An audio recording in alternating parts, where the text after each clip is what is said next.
They assigned her on perimeter duty. Now the kill zone starts 12 miles outside the fence. 12 miles. That's the distance between survival and regret now. It wasn't always like this.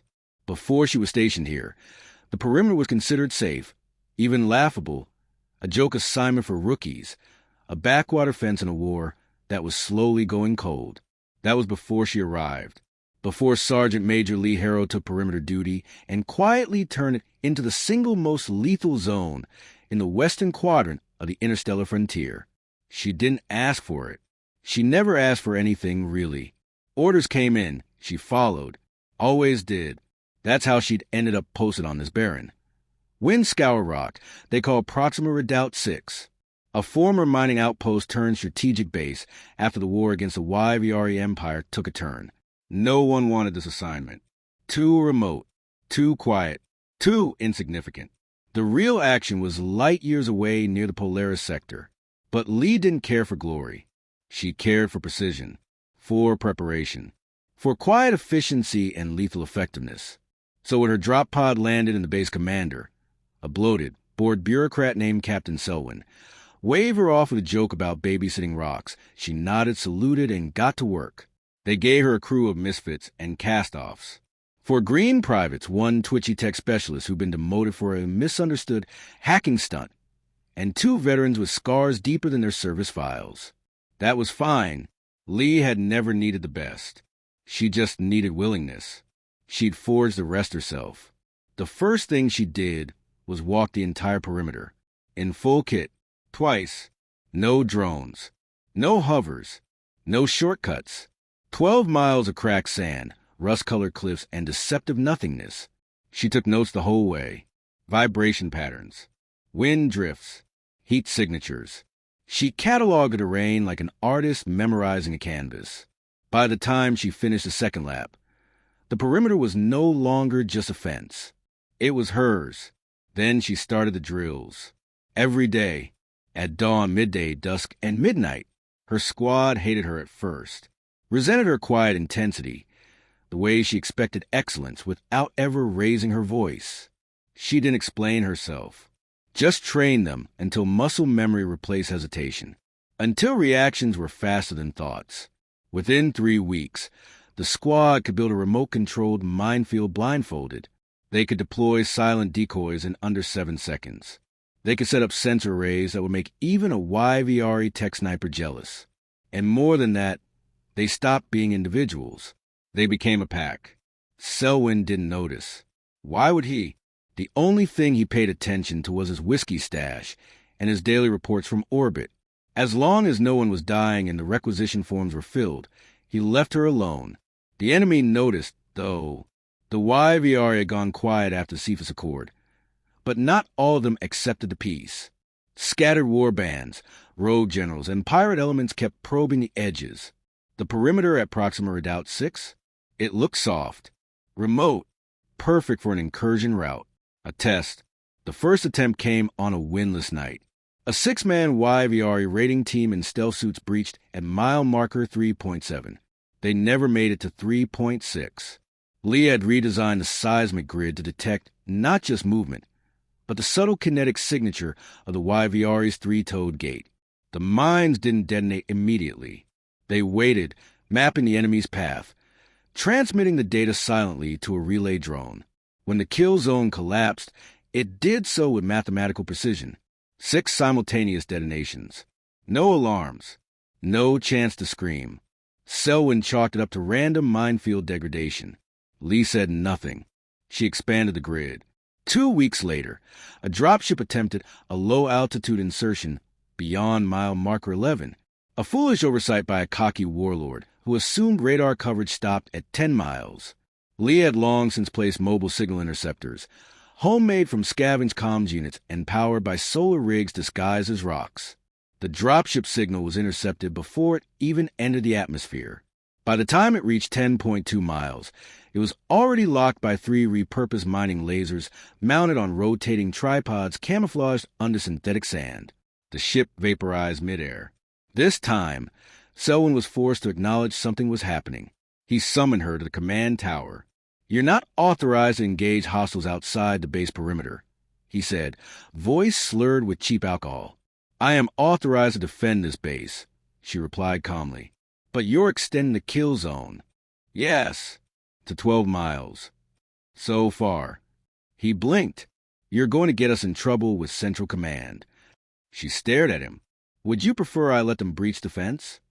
He dismissed her, but he didn't stop her. Word began to spread. Other units started calling Proxima Redoubt 6 Harrow's graveyard.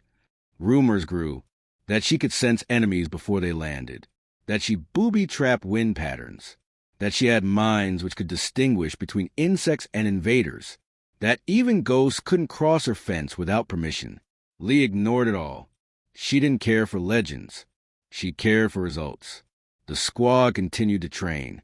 The perimeter continued to evolve. No 2 days were the same. She rotated trap patterns, changed sensor calibration, introduced irregular patrol routes that mimicked chaos, but followed a deeper rhythm only she knew. The kill zone was not a static ring. It was a shifting web of probability and intent. Then came the real test. An entire YVRE warband, 34 strong, armed with cloaking tech, jammer drones, and gravity-null pods. They dropped in from orbit under the cover of a solar flare. Central Command lost contact with their satellite array for 16 minutes. The YVRE landed at 11.8 miles. They didn't make it to 11.7. The moment they touched down, the sand beneath them liquefied. Not actual sand, but a polymerized field designed to act like one until subjected to a very specific frequency of atmospheric vibration, the kind generated by YVRE drop pods. Their boots sank. Stabilizers failed. That's when the darts came. Micro-sized, heat-seeking, programmed to pierce YVRE armor plating at the underarm joint, fired from hidden launch tubes disguised as twisted roots. 22 died before they fired a shot. The remaining 12 scattered. One tried to cloak and run toward the fence. A postnet enveloped him at 10.9 miles. He twitched for 6 seconds before stopping. Another group tried to flank south. Leigh had anticipated this. A decoy heat source, an abandoned recon drone projecting false motion signatures, drew them toward a ravine. They followed. A vibration-triggered avalanche sealed them in, and a long-range plasma round from Harrow's private rail rig ended them. By the time Command restored satellite eyes, the battlefield was quiet. The only motion was Harrow's squad collecting biosignatures and rearming traps. Selwyn didn't even call her in this time. He filed a commendation on her behalf. She received a message from Central. Outstanding perimeter initiative. Your zone has been flagged as a model for future outer base defense doctrine. She deleted it. The next few months saw no further attempts. The YVRE warband began to avoid the sector entirely. Smugglers diverted routes. Even scavenger drones rerouted flight paths. The kill zone had become more than lethal. It had become a myth. Leigh never relaxed. She added more layers. Subsonic fields that caused nausea in most known alien species. Reflective prisms that disrupted optical targeting. She even began training local fauna, semi-sentient desert crawlers, to react to certain scents and colors. Organic warning systems. Then something changed. A new officer arrived. Not to the base, to her perimeter. A shuttle landed precisely at mile marker 12.1. It was unmarked. No IFF signal. No warning. Leigh had programmed that specific zone for surveillance only. No attack. It was the one corridor she kept clear for emergencies. The hatch opened. Out stepped a tall woman in Central Command black, no insignia, with 3 assistants and a datapad. She walked with calm confidence and no concern for the dozens of active sensors painting her in red. Leigh met her there, on foot, alone. "You're the one they talk about," the woman said. "The perimeter ghost." Harrow the quiet. Leigh didn't reply. "I'm here to learn, not to command. We're compiling new frontier doctrine. Your methods have triggered 12 internal inquiries. No violations, just confusion." Leigh nodded slowly. "Then watch." And she walked her perimeter. The woman followed. It took 3 days. By the end of it, the central officer no longer asked questions. She simply watched and listened. She left on the 4th morning. No message, No handshake. But a week later, new supply crates arrived. No forms. No sender listed. Inside were advanced trap components, stealth drones, adaptive AI cores. Toys she had only dreamed of. She used everyone. 12 miles. That's how far you now had to stay to survive.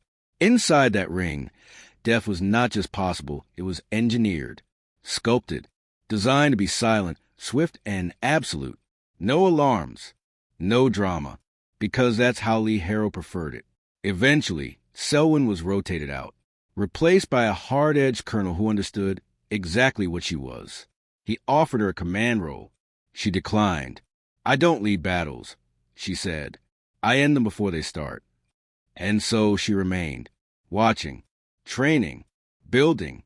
The kill zone grew smarter, deadlier. It began to anticipate instead of react. On year 3, a full YVR strike fleet arrived in system. 2 carriers, 4 destroyers, over 1,000 troops. They didn't land. They scanned the surface, found a 12-mile ring, and turned around. The fleet left. That's when Central promoted her, without permission. She received a new designation, Planetary Defense Architect. Her job was no longer just perimeter duty. It was Earth's first line. And Leigh Harrow didn't smile, didn't celebrate, didn't break stride. She just expanded the zone. 12 miles, then 14. 15. Until eventually, everywhere she walked became perimeter. And the universe learned to fear the quiet footsteps of the woman who did not raise her voice, but made entire armies vanish before ever reaching the fence.